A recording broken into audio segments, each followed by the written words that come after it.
তো নর্ম শিটের বাকি জিনিসগুলো কীভাবে করবো। নর্ম শিট দেখ, এগুলো তো করেইছিস যা আছে এগুলো, এই এফি plus MN, এফিও plus MN total এফিও এগুলো করবি, এগুলো করবি, রিমেনিং সবগুলো বার করবি। রিমেনিংগুলো মার্ক করে রাখতে পারিস বক্স করে, তাহলে তুই পরে যখন ইউজ করিস সেটাকে তখন দেখতে সুবিধা হবে, রিডেবিলিটি বাড়বে। তো ফ্যামিক মিনারেল ডাইঅক্সাইড গ্রাফিক এতে ম্যাম করেও দিয়েছে, দেখ বক্স করে দিয়েছে। এই তো সিলিকা বাজেট এই পর্যন্ত বার করেছিস, ঠিক আছে, সিলিকা বাজেট বেরিয়েছে।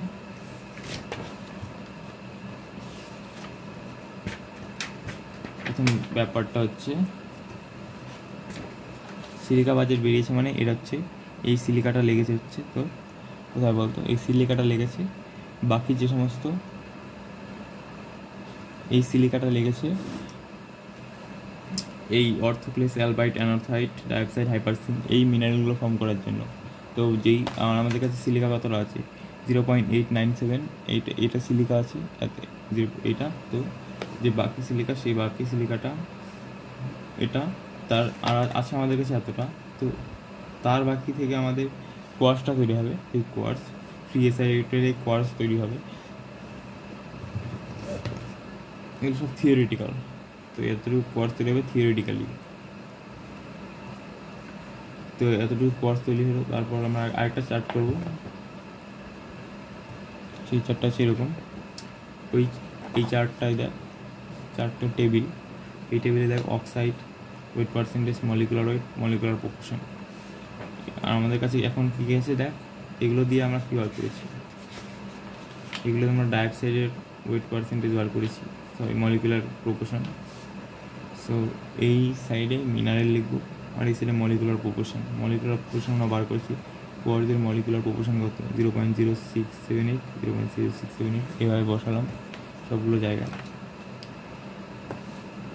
সেমভাবে এই তো হাইপারসিনের মলিকুলার প্রপোর্শন এটা বেরিয়েছে 0.0598, 0.0 এটা এফইউ প্লাস এমজিও, ঠিক আছে। এফইউ যেটা সেটা 0.013, হাইপারসিন 0.013, আর এমজি হচ্ছে 0.0518। একমাত্র ডাইঅক্সাইড আর হাইপারসিন এগুলো দুটো ভাগে ভাগ করা, তিনটে ভাগ একটা দুটো ভাগে। Fe component, Mg component, Ca component, Mg component, Fe component সবগুলো আলাদা আলাদা হবে। তো বাকি যেগুলো আছে ধর অ্যানোথ্রাইটের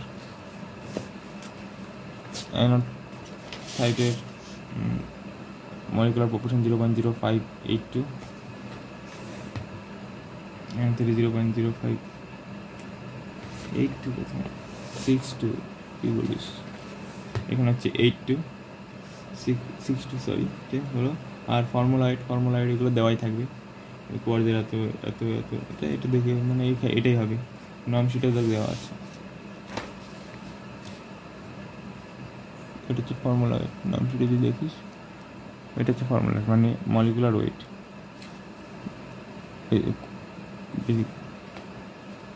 এখন হচ্ছে অ্যালবাইটের দেখ, অ্যালবাইটের কত, অ্যালবাইটের ফিট, এটা মানে সবগুলোরই দেওয়া আছে, নর্ম শিট বার কর বুঝতে হবে, এগুলো বেরোবে। তোরা ওয়েট পার্সেন্টেজ পুরোটা যোগ করলি, এই অ্যামাউন্টটা বেরোবে, এটা লিখে নোট ডাউন করলি। আর ক্লাসিফিকেশান করবি, ক্লাসিফিকেশান বলছি, ক্লাসিফিকেশান হবে তোর হচ্ছে স্যালিক আর ফ্যামিক মিনারেলের বেসিসে। স্যালিক আর ফ্যামিক মিনারেলটাগুলো কি এমকেবি বইয়ের 99 পেজে স্যালিক আর ফ্যামিক মিনারেল দেওয়া আছে। দেখ স্যালিক মিনারেল দেওয়া আছে, কোয়ার্স C4, ক্যালসাইট বা কোরান্ডাম, সেটা যে কোনো দুটোই হতে পারে। ধর ক্যালসাইট, কোরান্ডাম, জারকন, অর্থোক্লেস, অ্যালবাইট, অ্যানোথাইট, লুসাইট, নেফিলিন, ইটিসি, ঠিক আছে হলো।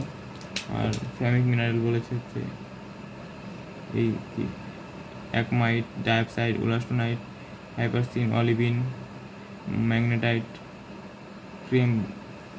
ক্রোমিয়াম হয়তো বা ক্রিমোনাইট, জানি না কি, হেমাটাইট, ইলিমনাইট, অ্যাপাটাইট, আর আছে বাকি জিনিসপত্র। ঠিক আছে, বেরোলো। তাহলে এগুলো তো বেরিয়েছে হচ্ছে, হ্যাঁ এগুলো বেরোলো। তারপর এই ফ্যামিকার ইসে রেশিও বার করবি। রেশিও বার করার জন্য স্যালিকের যে যে মিনারেলগুলো বললাম সেগুলো মলিকুলার প্রপোর্শন যেগুলো বেরিয়েছে সেটা যোগ করবি এটার সাথে, মানে কোয়ার্টজ, অর্থোক্লাস, অ্যালবাইট অ্যানাথ্রাইট, এগুলো স্যালিক মিনারেল।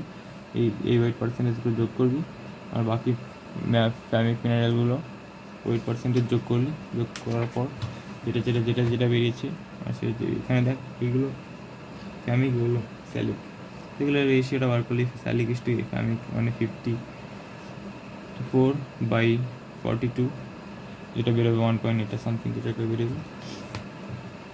এটা হচ্ছে ক্লাসিফিকেশান এমটিবি বইয়ে আছে। দেখ পারসেলিক, ডোসেলিক, স্যালফ্যামিক, ডোপসাইট, ডোফ্যামিক, পারফ্যামিক।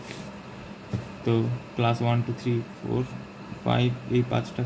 আর আমাদের দেখ এই রেশিওটা যেখানে বেরিয়েছে 1.2, এটা 1.2টা এইখানে কোথাও আছে, তার মানে আমাদের সেলফ্যামিক, আমাদের গিভেন স্পেসিমেনটা সেলফ্যামিক। ঠিক আছে, আর নর্ম শিট আর সহজ। আমাদের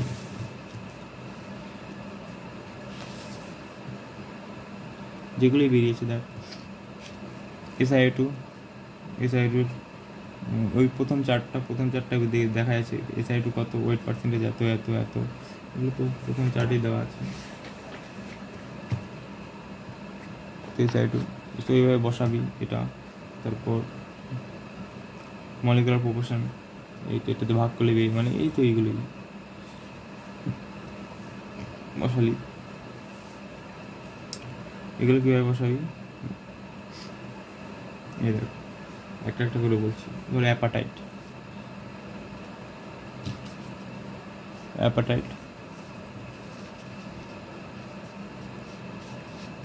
যদি তুই আমাদের সেটা দেখিস,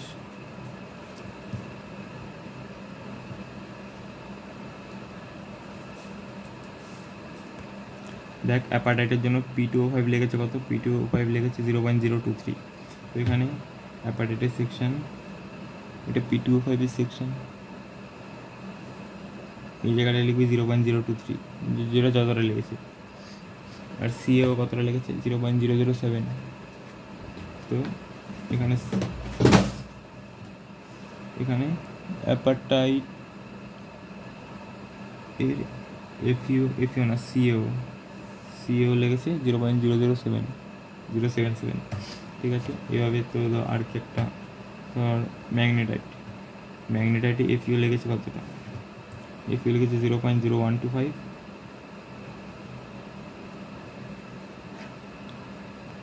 এখানে কিন্তু দেখ আমরা ইস্যু নিয়েছি, মানে টোটাল সিও যেটা লেগেছে এটা না, কিন্তু টোটাল সিওটা মানে 3.33 এই যোগ করার পর। আর এখানে তো যোগ করার কোনো ব্যাপার নেই। এফিও লেগেছে, এফিও যতটা লেগেছে ততটাই Fe2O3 লেগেছে 0.125। তো ম্যাগনেটাইটে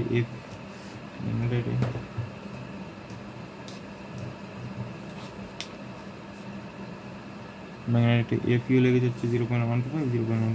এবার বাকি মিনারেলগুলো করবো, করলি তারপরে SiO2, বাকি মিনারেলগুলো হয়ে যাবে। এবার তারপর দেখবি যে SiO2 তো কোনো মিনারেল হিসাবে বার করিস নি। SiO2 দেখ অর্থোক্লাসে এখানে বার করেছি, অর্থোক্লাসে কত লেগেছে 6 × 0.029, এটা ইকুয়াল টু যত বেরোবে তত লিখবি। তো অর্থোক্লাসে আমার বেরিয়েছে হচ্ছে, এটা গুণ করলে 0.1554 এটা বেরিয়েছে, তো এটা লিখবি। তারপরে অ্যালবাইটে বেরিয়েছে হচ্ছে 0.2382, এটা বেরিয়েছে, এটা লিখবি। হাইপারসিনে SiO2 কতটা লেগেছে এমজির জন্য, মানে সেমি লাগবে, 1 মোল দুটোর জন্য হাইপারসিন 1 মোল না। বা হাইপারসিনের ক্ষেত্রে দেখ, হাইপারসিনে কিন্তু FeMgO SiO2, তার মানে কি SiO2 এতটা SiO2 আছে, তার মধ্যে এই SiO2টার মধ্যে Fe এতটা আর এমজির জন্য এতটা, তার মানে এতটা হচ্ছে এফইউর জন্য, এতটা এমজিওর জন্য। তার মানে এফইউ সেকশনে এই যতটা এমজিও ততটা SiO2, আর এফইউ সেকশন যতটা এফইউ ততটাই SiO2। ঠিক আছে, হলো? হ্যাঁ, হয়ে গেল। তারপর বেরোবে হচ্ছে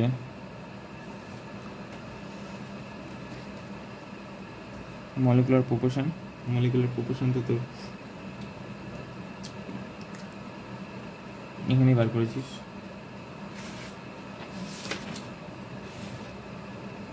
এই সেকেন্ড চারটাতে এখানে মলিকুলার প্রপোর্শন বেরিয়ে গেছে, যত মিনারেল সবগুলোর জন্য, সব মিনারেলগুলোর জন্য বার করলি, সেগুলো বসাবি। মলিকুলার প্রপোর্শনতে ফর্মুলা ওয়েট মানে ওয়েট পার্সেন্ট, কী বলে মলিকুলার ওয়েট এটা, মলিকুলার প্রপোর্শন এটার সাথে গুণ করে এটা বেরিয়েছে। এইভাবে এর পাশেও দেখ, এগুলোই বসাবি। তারপর টোটালটা এখানে যোগ করবি, টোটালটা যোগ করে এখানে লিখবি। টোটালটা যোগ করে কত বেরিয়েছে, টোটালটা যোগ করে বেরিয়েছে হচ্ছে 97.53